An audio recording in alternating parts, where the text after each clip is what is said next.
അധികാരം ഉണ്ടായിരുന്നെങ്കിൽ ഗുർഖാന്റെ കാര്യത്തിൽ ഞാൻ ഇടപെടുമായിരുന്നു. കാരണം എനിക്കത് അന്നും ഇന്നും ഒരു നമ്മുടെ തീരുമാനം ശരിയല്ല എന്ന് വിശ്വസിച്ചിരുന്ന ഒരാളാണ്. എനിക്കൊന്നും അധികാരമില്ല. പിന്നെ മാത്രമല്ല, ഞാൻ നിയുക്ത കാതോലിക്കായിട്ട് ഇരിക്കുമ്പോൾ ഈ തിരുമേനിയോട് തന്നെ ശ്രദ്ധയിൽപ്പെടുത്തിയിട്ടുണ്ടായിരുന്നുള്ളൂ. അതിനപ്പുറം ഞാൻ ചെയ്യില്ല. കാര്യം എന്താന്ന് ചോദിച്ചാൽ, ഈ ഗുർഖാന്റെ കാര്യത്തിൽ കുറെയൊക്കെ വാശി പിടിച്ചു നോക്കി, പക്ഷെ സുന്നോസം നടന്നു.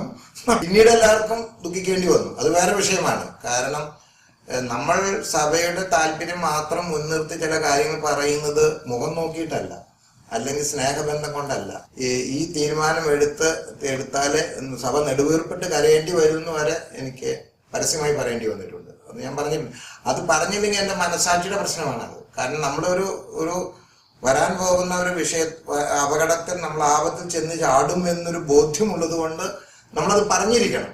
നടന്നില്ലെങ്കിൽ വേണ്ട, അത് നമ്മളെ ഒന്നും അതല്ല. അപ്പൊ പിന്നെ ആകെ അങ്ങനെ പറഞ്ഞു എന്നുള്ളൊരു സന്തോഷം മാത്രം മനസ്സിലുണ്ട്. പക്ഷെ നടന്നില്ല. ഈ ഗുർഖാന്റെ വാഴിച്ച കാര്യത്തിലും മറ്റു ചില കാര്യങ്ങളിലും അതിന്റെ പുറകില് ഉള്ളതായിട്ട് എനിക്ക് ഉത്തമ ബോധ്യമുള്ള കാര്യങ്ങൾ പറയണം.